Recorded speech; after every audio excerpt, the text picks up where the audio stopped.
lento ayibusolayo usisi iqiniso noma yilona iqiniso. So yikho ngibuza akubona sesama-side. Umnyeni wami ngeke azayenze leyo nto. Shembo. Ngoba ke sisi nikhuluma niqedi wazi kakhulu udadewethu ngcono nginishiye. Imama nawo uyashiya. Ngcono nginishiye ngihambe phela wazi kakhulu athi udadewethu mina ngento engayazi umnyeni wami ohleze nami ngaso sonke isikhathi akahlala nathi le ndlini uhlala le ekhaya kodwa usuzokwazi ukubona izinto ezenza le ekhaya ngcono nginishiye mina ngiyahamba ngi-right.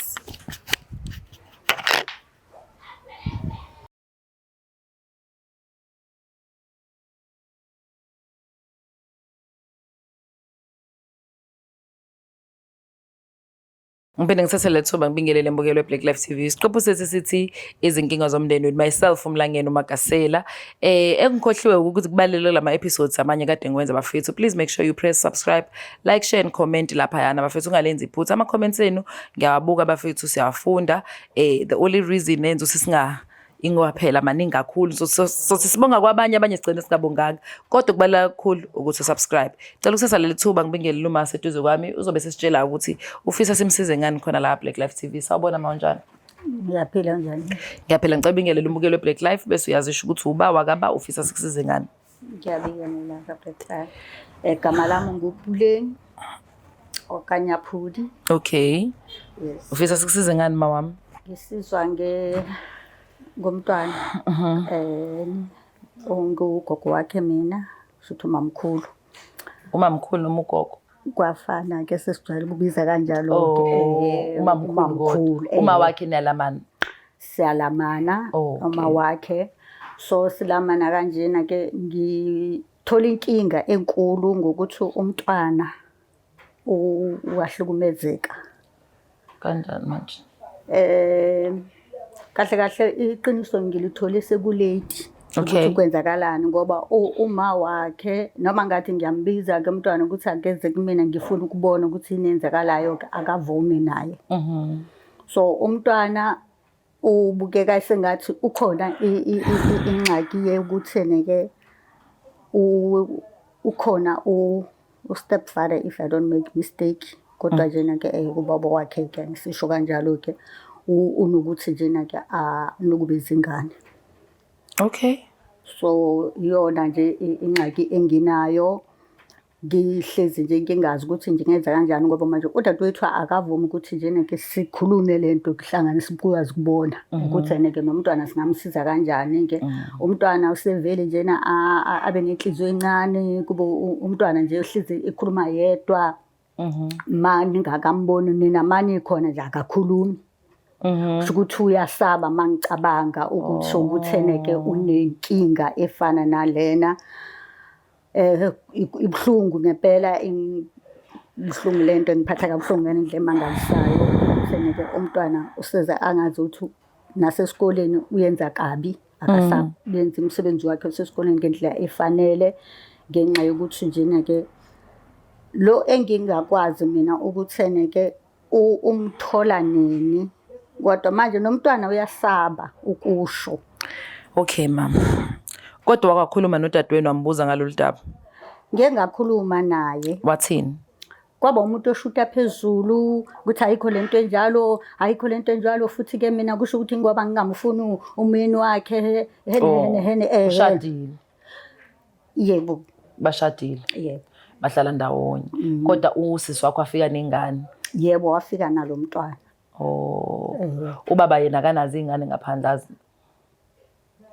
uyena ngachaza ke lo okwangaphandle wazi lutho.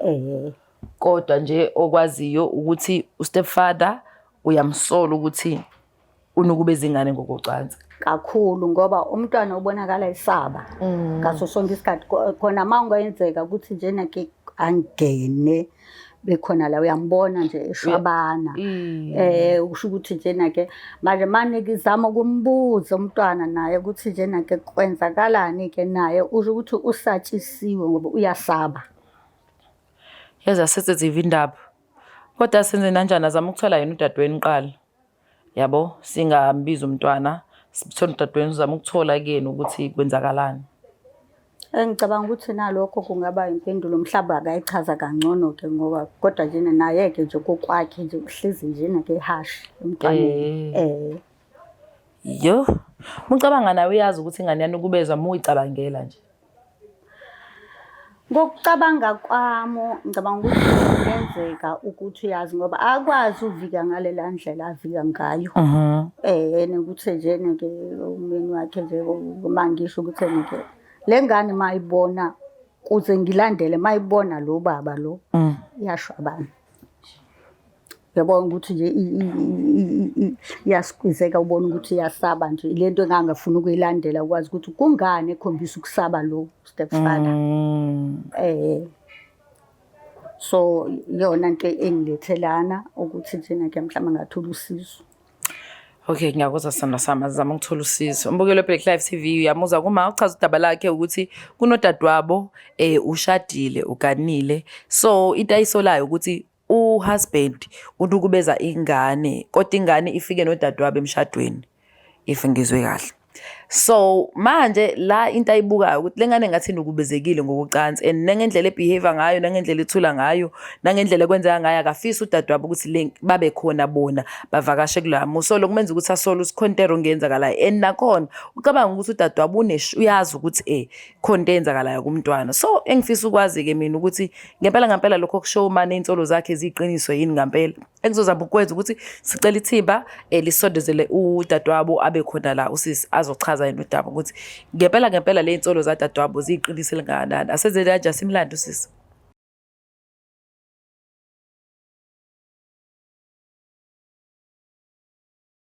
Uyothi usale kanjani abanye betetiliza besidabela ama-products aka Black Life Traditional Pharmacy walala wasala wavuka wayithatha ziyakala mzala.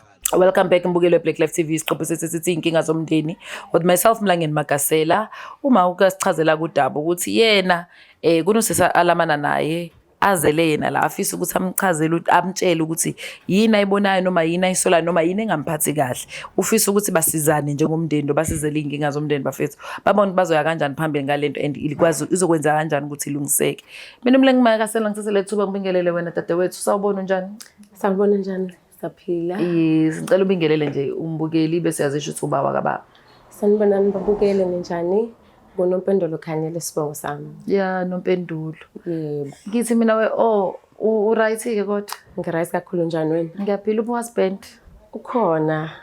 Kodwa akekho njengamanje usesemsebenzini. Okay. Kuyasho uma ukuthi ukanile. Yebo ukanile. Sengisikhathi singanani? Sisinesikhathi nje mhlawumbe sina 3 nje. 3 years. Yebo sina 3 years. Nashada. Sashada. Wamthola kephi sontweni? Ngamthola esontweni. Hayibo indaba ngiyaphula yini? Ngempela.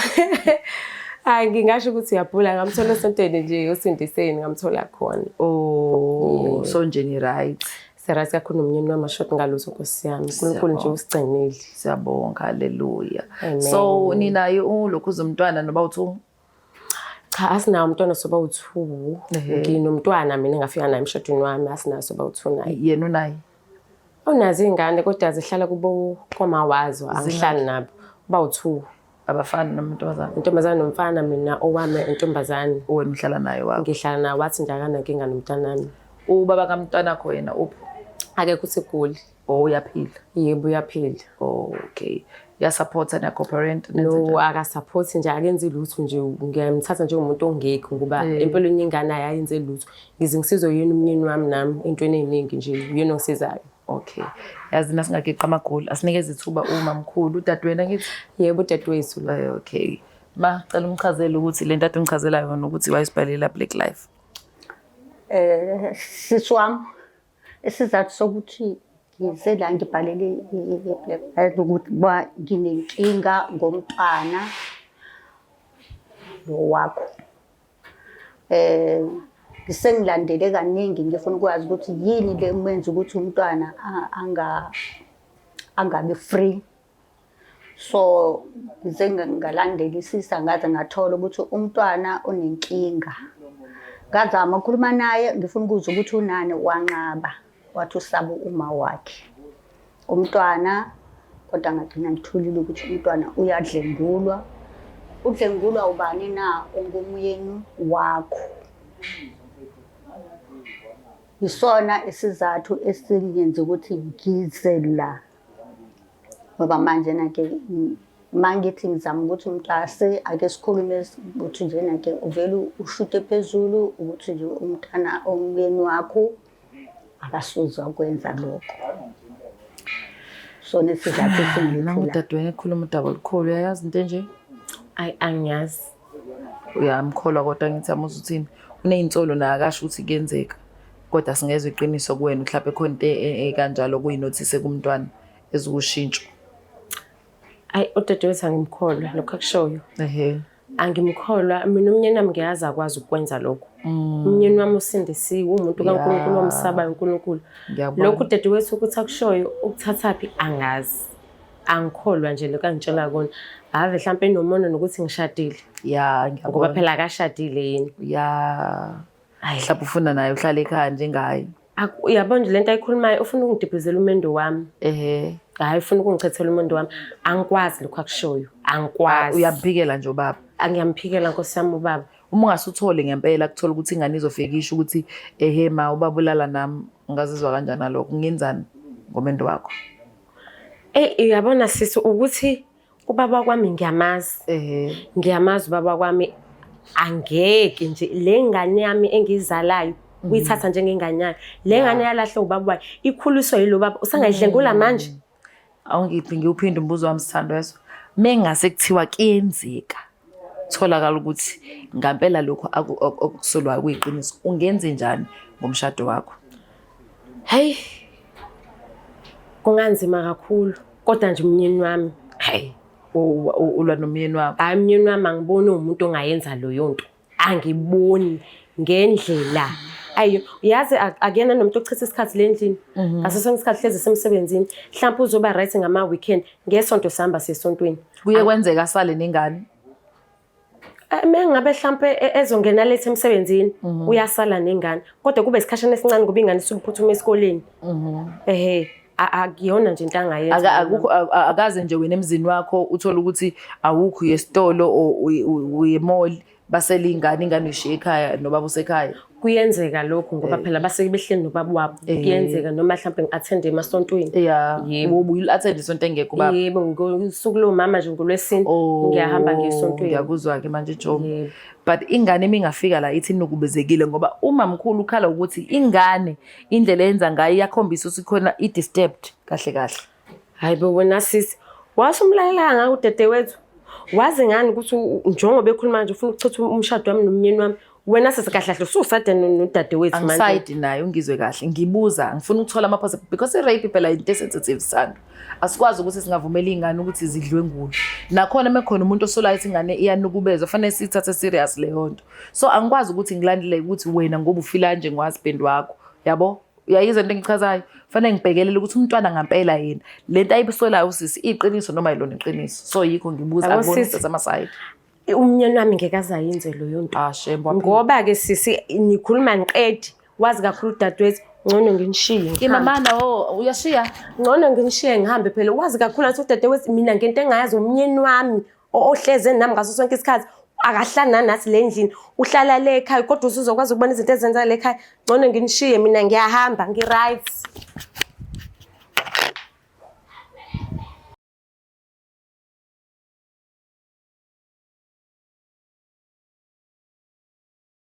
Uhlekani kodwa ma? Uthi ngithuswa ilento ayenzayo udadewethu ungabonisi ukuthi nje ukhathalele ingane. Exactly. Ubhizi uthi ngeke umyeni wami this ushade vele se-ready for umshado wayesekade ufuna. Nokuthi kwanamkhwenyana wakhe loyo ke mina ngimbone nje sokuthiwa bayashada. Ngingazi nokuthi babehlangene nini ukwenzakalani. Ngoba nasekhaya abayazi indaba ukuthi shadile. Yazi into engenzile-ke ngoba ngifuna ukuthi sigcine singalokhuzani ngalolu daba singalungisanga. Sizamile ukuthi ithimba lesitholele umntwana. So ake sithole umntwana sibone ukuthi sokwazi kumphenyaza likhiphe iqiniso sikwenzakalani. Mukelo Black Life nibonile kumama uvelo wa defensive ngenye indlela wasitshela ngomendo wakhe wasitshela ukuthi banomona abantu waze wathi nami ngisese ama side ngiyanazi ke enhlezi nisho kanjalo kodwa ke iqiniso lila elithenini bafethu whether uyalithanda or awulithandi iqiniso suke limile and ama questions esosiwabuza sifuna ukuthola ukuthi ngempela i-root cause esenze somuntu sekuyini and kulesi simo sibuza umama ukuthi ngempela mengase kuthiwa there is a possibility of ukuthi uhusband wakho uyadlwengula ingane oyayinukubeza ungenza kanjani ule bethi ngeke yenze leyo nto so for me angeke ungitshela ukuthi ngaleyo ndlela if ucabanga kanjalo as umuntu esifazane mina ngakwazi ukuthi ngibabysithe leyo nto sorry bandla shame ningixolele Nkosi yami ngikwazi ukwenza lokho azama ukuthola umntwana ngoba ithimba selimtholile.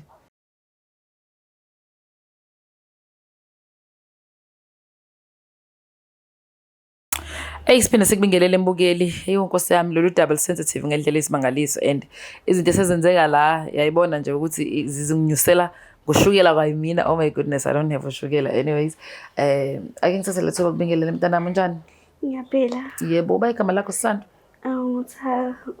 Tha Nkwanyana.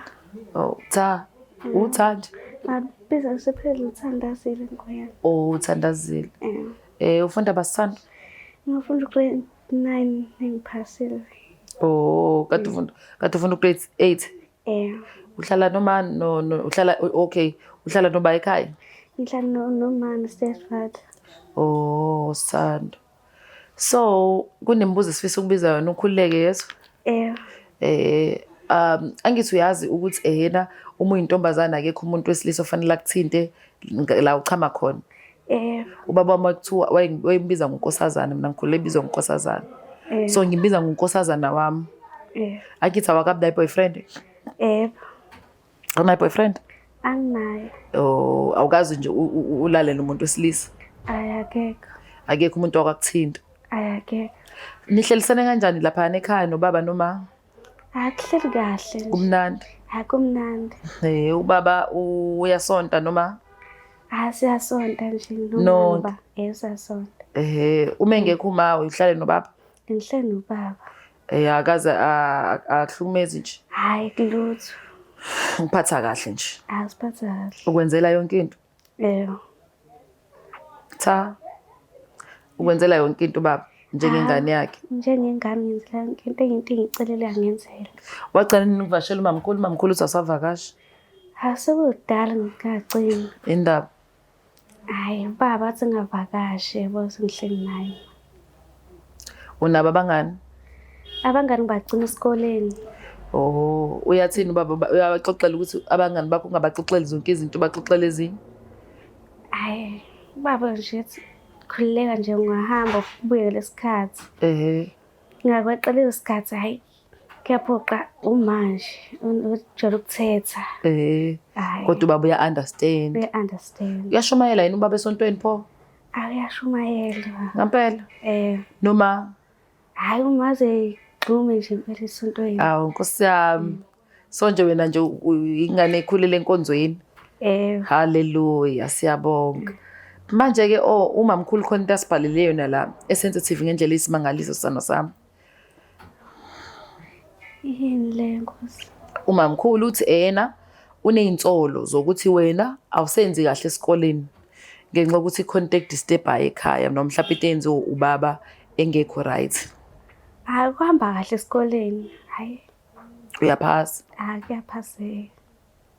usho ukuthi umamkhulu ukhuluma iphutha Awunephuthu mama. bunjani ubudlelwane bakho nomamkhulu Kuhamba kahle. uyamthanda Ngimthanda hayi manje. awusamthanda Angisamthanda. hawu kobani Akasafiki ekhaya. oh ilokho kwenza ungasamthanda into enza ungamthanda ukuthi usumkhumbuli Angafoni engenzi lutho embuza impilo. Yabo. mamkhulu nayingane ishoda ngawe ithi awusayifonela Hayi akunjalo ukuthi angifonele ngicabanga ukusikhashanyana esincane. Ngoba nokuya ekhaya ngangiya kodwa ngathola ukuthi ngathi angisamukelekile kahle. uthi mamkhulu akasamukelekile ekhaya lakho umwenza into erong ubaba uyakushaya Ngishaya ngihamba ngolala kamamkhulu ngifike ethi hayi mamkhulu ubaba usengishayile. Ehamba umamkhulu okhuluma noma usefike ngishaye noma ukuthi ngimtsheleni mamkhulu. Ngihlale kamamkhulu bengilande ngenduku. Manje abasakushayi. Asangishayi manje. Cha ukho right. Uyadlala kodwa? Ngiyadlala. Uneminyaka mingaki Nonozi? Ngina-16 auntie. Oh shame. Yazi khona into efuna ukubuza yona u-auntie esensitive kanjani sithando sami? Indle auntie. Ukuthi mengase kwenzeke kube khona umuntu okunukubezayo noma ukuthinta unkosazane wakho. Akithi yakhumbula ukuthi unkosazane le nto. Ungakwazi ukuthi ungitshele? Hayi. Akekho. Ngithi ungizwe kahle. Ungakwazi ukungitshela mengase kube khona umuntu okuthintayo? Angakutshela auntie. Usho? Oh. Bengasathi leyo muntu ungatsheli umuntu. Ungakwazi ukungitshela? Hayi, tshela ukuthi ungatshela umuntu. Ngeke ungitshele? Mhlawumbe nje kusho umama noma nobaba ungangitshela? Ekusho umama athi ngitshela umuntu ngakutshela ubaba. Akusho ubaba uney'mfihlo ey'ningi. Hawu, khona iy'mfihlo angafuni nje abantu abazazi? Nawe uyazazi lezo iy'mfihlo zakho baba? Hayi, zikhona iy'mfihlo zababa. Okay, yazini singasimosha isikhathi-ke sithando sami. U-auntie ufuna uzosisiza yezwa? Mina ngifuna uzokusiza. Ngifuna uzokusiza, angifuni umuntu ozokuhlukumeza yezwa? Angifuni umuntu ozokuphatha kambi and akekho futhi umuntu ozokwazi ukuthola uma ususizwe yimini. Uyakufuna ukukhululeka nawe? Ngiyafuna. Ube right. Uma wakho usazokuthanda futhi yezwa? Kodwa njengamanje ngifuna ungitshela iqiniso, ngifuna ukusiza wena yezwa? Ngibukeke ngesithando sami. Ubaba wakwakunukubeza wakwakuthinta? Auntie, kunzima ngikhuluma. Yini enzima? Baba wasesinaye ekhaya. Uma esenkonzweni wasala ubaba wathi angize ekamerweni khona usude ngiphathele emsebenzini. Ngeza. Wanginika idrink, ile drink isingidakiwe walala nami. Ngampela? Wazizwa kanjani? Wazizwa udizi? Ngizwe ngidizi, ngingasakwazi ngaphelela amandla futhi. Sekwenzeka ngakhi lokho kanye noma? Sukathathu auntie. Kule bephindelele kwenza? Engena unkosazane wakho? Uma uyazi ngalolu daba? Angiboni ukuthi uyazi, kodwa ngithi ngizama ukukhuluma. Ubaba engithembisa imali engekho. Anganginikezi futhi? Anginiki. Mamkhulu. Nayi ngani confess. Lokho konke ukusola kuyikona. How do you feel about it? Ubuhlungu. Kazi ukuthi ngingayenza njani ngoba noma ngingathi ngiyamcela umntwana ozohlala nami uma wakhe uyanqaba. But at the end of the day fanele siqhamuke nesolution. Because ukuphepha kwengane kubaluleke kakhulu. And ngeke ngikwazi mina ukuthi ingane after ukuyibuza lento yasho lento ngiphinde ngiphindisele la ikhona khona the same person nokubeza. Mina kusifiso sami ukuthi nje ngangifisa ukuthi umntwana ngimthathe ngihlale naye ngoba vele uyise loyo angikuyena okubaba wakhe. Manje ngiyabonga ukuthi ngikuthole ukuthi nake umntwana avume ukuthi nje lento engiyenzayo yona. Yeah, okay. Sithando sa auntie, u-auntie uzokuprotecta kithi. Into engizoyenza sohamba nayo sekuma social worker yezwa? Emva kwalokho uzohlala noma mkhulu kancane sizokugada thina. Hayi ngoba uma ungasamthandi yezwa? Kodwa zama ukulungisa lento because asikwazi ukuvumela ubaba elebe eyitika ngawo. Yayizwa leyo nto? Uyavuma? Ngoba angithi ayimnandi lento ayenza kwena. Ayimnandi. Kubuhlungu kakhulu. So angithi sifuna ukuprotect ungaphinde ubuze lobo buhlungu yezwa? Ngiyabonga kakhulu ngokungithemba yezwa? Yo, this is very sensitive.